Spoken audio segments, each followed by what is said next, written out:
Mama, I thought doctor said you cannot even stand. Chloe, I can explain. So all these months was a lie? My daughter, please listen to me first. So you are not sick after all? 7 months of my life for this? What if I told you that the woman who hugged you tightest at your wedding could be the same woman planning to destroy your marriage before it even started? My name is Chloe, and on the day I married Daniel, I thought I had won the lottery of love. The church was full, the choir was singing, and Mrs. Williams, my new mother-in-law, held my hand and smiled for the cameras like I was the daughter she always wanted. But that smile was a mask. Underneath it was a fire that had been burning since the day Daniel introduced me to his family. From the very first meeting, I felt it.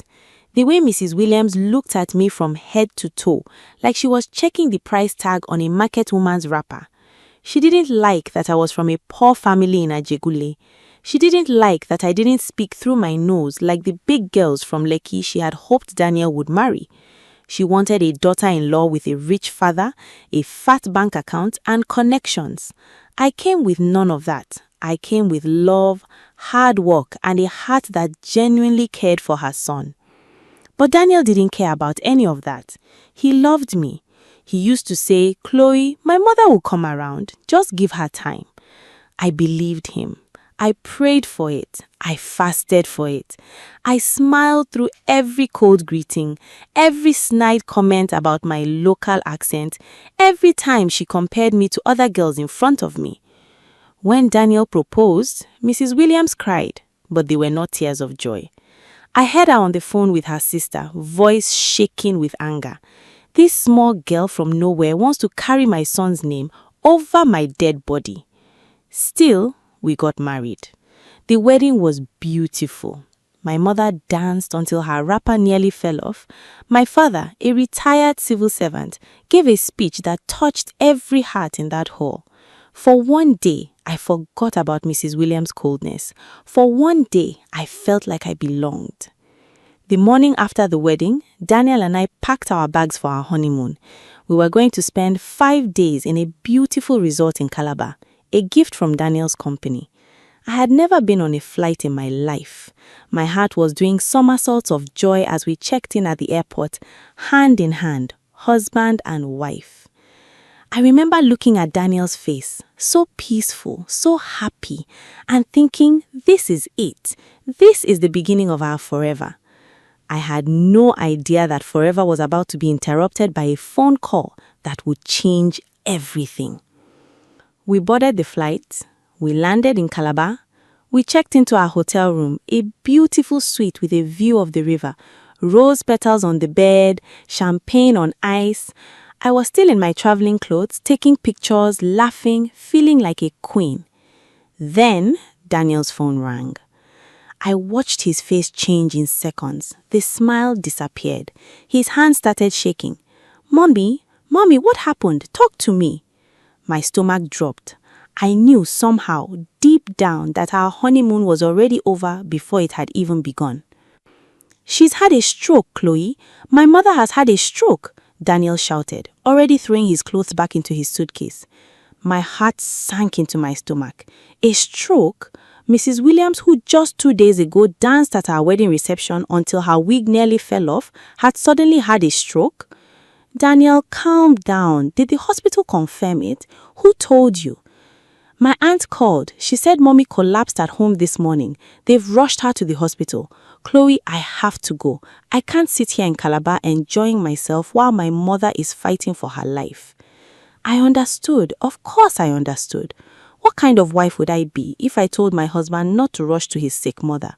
So, within 2 hours of arriving at our dream honeymoon destination, we were back at the airport boarding a flight home. I left the rose petals, the champagne, the river view, everything behind. On the flight, Daniel held my hand tightly. "I'm sorry, Chloe. I know this isn't how you imagined our honeymoon. It's okay, my love. Family comes first. We can always travel again when your mother is better." I meant every word. I had no idea I was being played like a drum at a village festival. When we got to the hospital, Mrs. Williams was lying on the bed, eyes closed, an oxygen mask on her face, her hand limp. Daniel rushed to her side, tears in his eyes. "Mommy, Mommy, I'm here." Slowly her eyes opened. She reached for his hand. "My son, you came. I thought I would die without seeing your face again." I stood at the door, watching this scene, my heart breaking for both of them. I prayed silently. "God, please heal my mother-in-law. Please don't let this woman die."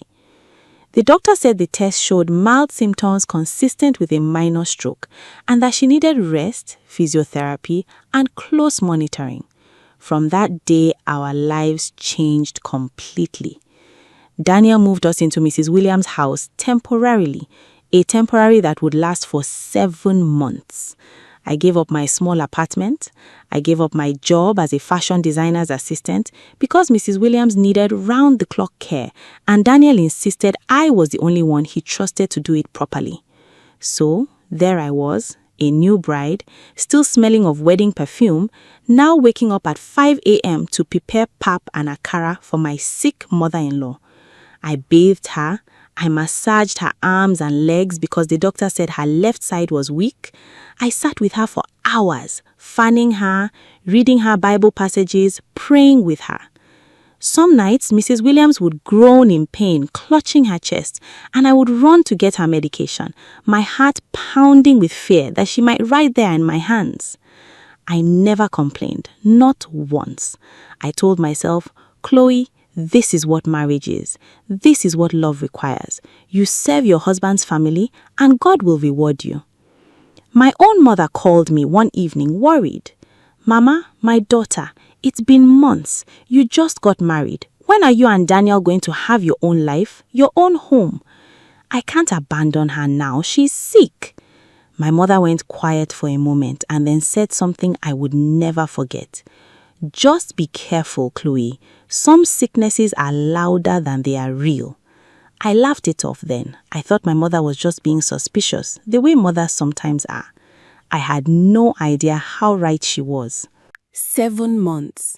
7 long months of waking up before dawn, of massaging legs that supposedly couldn't move, of cooking 3 different meals a day because the sick woman's stomach is delicate. 7 months of watching my husband's eyes fill with worry every time he looked at his mother, while my own dreams gathered dust in a corner of that big house. I had stopped asking Daniel when we would get our own place. Every time I brought it up, his face would tighten. "Chloe, how can you be thinking about a new house when my mother is like this? Are you that selfish?" Selfish. That word cut me like a blade. Me, who had given up my job, my freedom, my honeymoon, selfish? But I swallowed it. I prayed about it. I told myself that this season would pass. One Thursday evening, Mrs. Williams told me she wanted to rest early and that I should go to the market to buy some special herbs her physiotherapist had recommended, something for her weak nerves. I went, bought the herbs, and on my way back, I decided to pass by Mama Ngozi's shop to buy some recharge card. That was when I heard the music. Loud, blaring high-life music coming from a compound just 2 streets away from ours. I recognized the song. It was one Mrs. Williams always sang along to in the sitting room, swaying her supposedly weak body slowly. Curiosity pulled me closer. I peeked through the gate, and what I saw made the bag of herbs slip from my hand and fall to the ground. There was Mrs. Williams, my sick, stroke-suffering, weak-side mother-in-law, dancing. Not just standing and shuffling, dancing, both hands in the air, waist moving, feet stomping, gele tied perfectly on her head, laughing with a group of women at what looked like a birthday party. I stood frozen. My mind couldn't process it. Was this a dream? Was I hallucinating from exhaustion? I watched her dance for almost 10 minutes. She moved both arms, the same left arm that supposedly couldn't lift a spoon without help. She bent down low, picked up a wrapper that fell and stood back up without any support. She drank a full bottle of Maltina without anyone holding the cup for her. My hands were shaking. Something inside me, call it instinct, call it the Holy Spirit, call it pure rage, told me, Chloe, take out your phone, record this now. With trembling fingers, I brought out my phone and started recording. I captured everything. Her dancing, her laughing, her drinking, her moving freely like a woman who had never been sick a day in her life. As I recorded, flashes of the past 7 months ran through my mind like a movie. The honeymoon she destroyed, the job I lost, the nights I cried quietly in the bathroom from exhaustion while Daniel slept, oblivious. The way she would suddenly feel weak whenever Daniel mentioned taking me out or whenever my mother came to visit. It wasn't sickness, it was a performance, and I had been her loyal nurse for 7 months, playing a role in a play I never auditioned for. My phone buzzed. It was Daniel. Chloe, where are you? Mommy says she's feeling dizzy and need you to massage her legs before bed. I looked down at my phone, at the video still recording, Mrs. Williams at that very moment laughing loudly and shouting, more wine, to someone off camera. I took a deep breath. For the first time in 7 months, I smiled. A real smile, the kind that comes from somewhere deep and dangerous. I'm coming, Daniel, I typed back. But first, I need to make a stop. I had no idea as I walked away from that party with evidence burning in my pocket that the next family meeting would change everything and that Mrs. Williams' days of pretending were finally over. If you've made it this far, you already know that some people will smile in your face while digging your grave behind your back. And I want you to stay with me because the way I handled this is something every woman dealing with a difficult in-law needs to hear. Please subscribe and turn on notifications because what happens next will shock you. That night, I didn't confront Mrs. Williams. I didn't even let my face show what I had seen. I went home, massaged her weak legs as usual, listened to her groan about her pains, and served her dinner with a smile so calm even I was surprised at myself. But inside, I was burning. I called my younger brother, Jaden, who works with computers and knows how to organize videos and photos properly. I sent him the video from that night. Then I started going back through old messages, old family group chats, old photos. I remembered something. About 2 months ago, Mrs. Williams' sister had posted photos on Facebook from a shopping trip to a big supermarket in Lekki, captioned, "Shopping spree with my sister." I had seen the photo then and thought nothing of it because Mrs. Williams had told us she was too weak to even sit in a car that same week. I went back and found that post. There she was in the photo, holding shopping bags in both hands, smiling widely, wearing the exact gold earrings I had helped her find the week before because she said her hands were too weak to search through her jewelry box. I found more. A video from a church Thanksgiving service 3 months prior where Mrs. Williams was in the choir, standing for almost the entire program, clapping with both hands, while at home that same week she had refused to let me leave her side because she said standing for even 1 minute made her see stars. Piece by piece, Jaden and I built a timeline. Dates, times, videos, photos, all showing a woman who was very much in good health, living her best life, while her son and daughter-in-law sacrificed everything believing she was dying. I didn't tell Daniel anything yet. I needed the right moment. I needed everyone, the whole family, to see it together so there would be no room for excuses, no room for maybe Chloe is exaggerating or maybe Chloe doesn't understand sickness. That moment came 2 weeks later. Mrs. Williams' birthday was coming, and true to her dramatic nature, she insisted on having a small family gathering before God calls her home. Her words, dripping with fake humility. Aunties, uncles, cousins, even Daniel's 2 sisters who lived abroad were coming.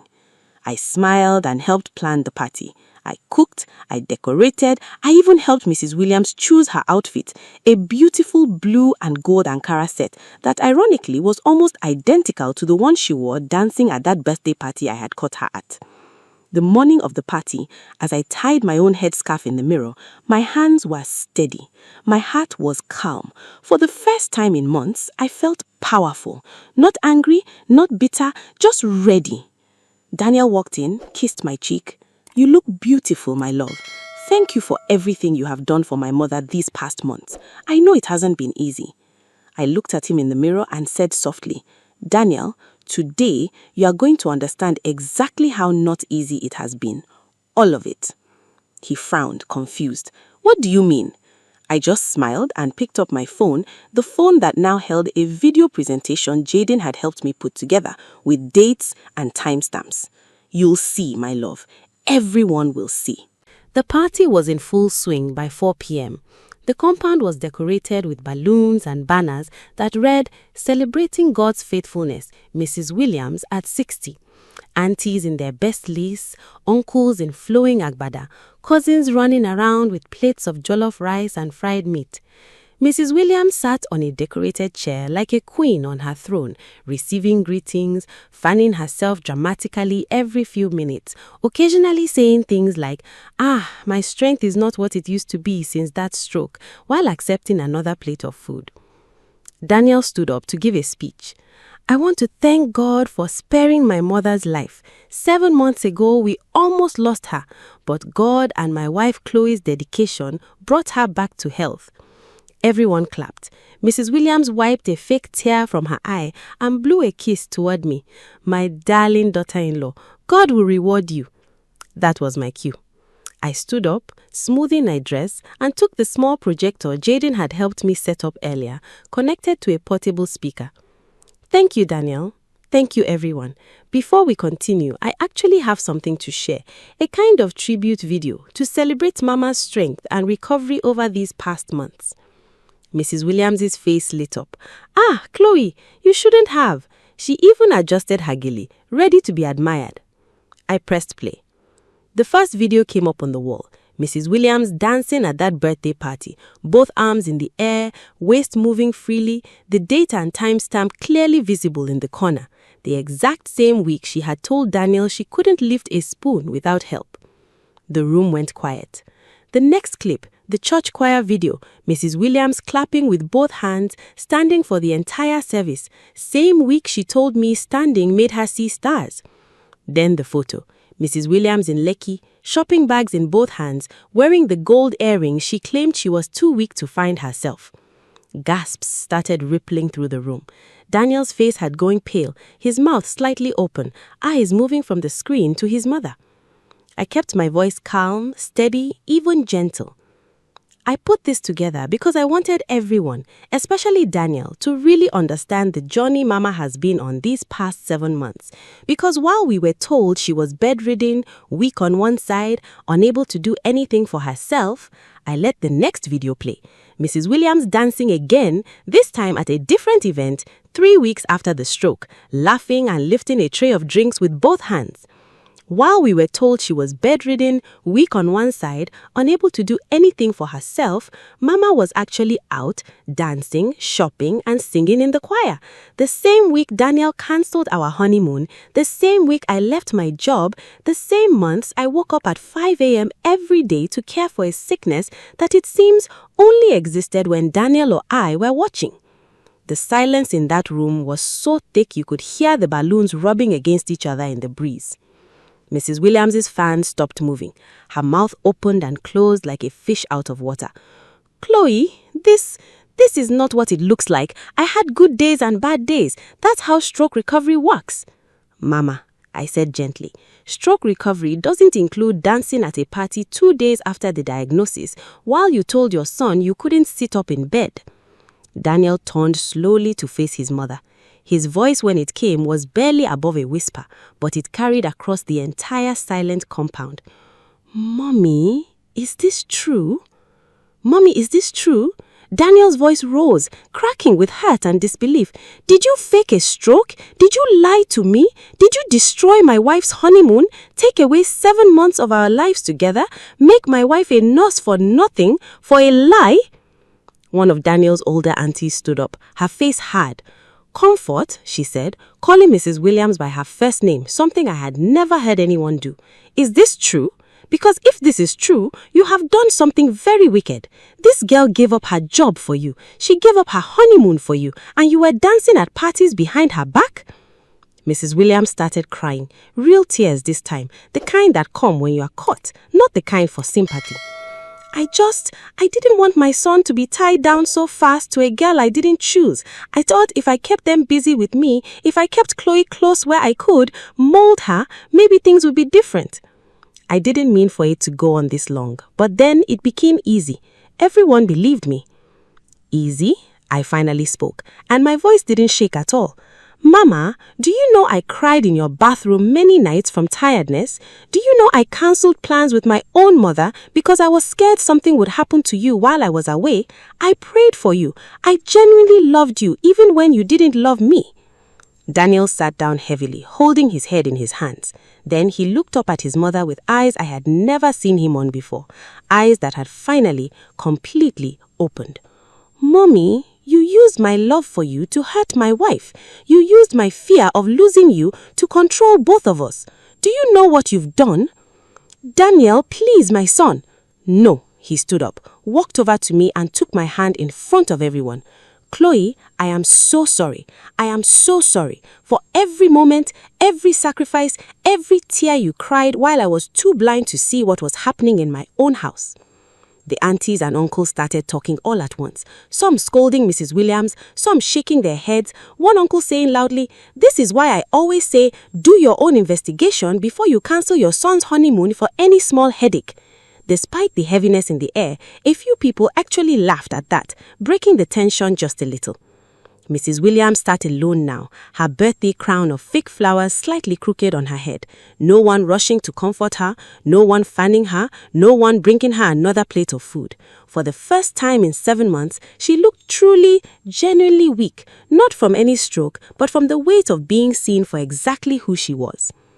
3 weeks later, Daniel and I moved into our own apartment, a small, simple 2-bedroom flat in Surulere. Nothing fancy, but it was ours. The first night there, we sat on the floor because the furniture hadn't arrived yet, eating amala and ewedu from takeaway packs, and Daniel held my face in his hands. "This is our real beginning, Chloe. No more interruptions, no more games, just us." I smiled, and for the first time since that day at the airport when his phone rang, I felt truly, completely happy. Mrs. Williams eventually apologized, a real apology, months later, after much prayer and family counseling. We're civil now, not perfect, but civil, and every time she visits, I make sure to ask, with the sweetest smile, "Mama, how is your strength these days? Strong enough to dance?" She never answers that one.